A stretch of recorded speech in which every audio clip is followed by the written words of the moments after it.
Estou com muita saudade de todos. E hoje Tia Elisete está trazendo uma novidade. Vamos conhecer o som dos animais. Vamos lá?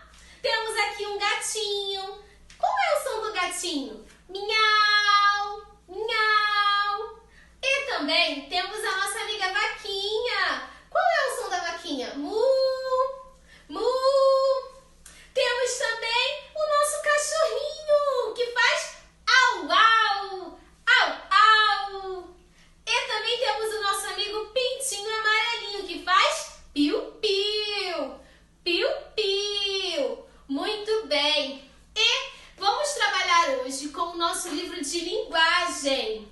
Na página 85 do nosso livro temos a tarefinha para fazer, que é a seguinte: vamos imitar a voz dos nossos animais, que são cachorrinho, do gatinho, do pintinho e da vaquinha. E depois vamos pintar com muito capricho, tá bom?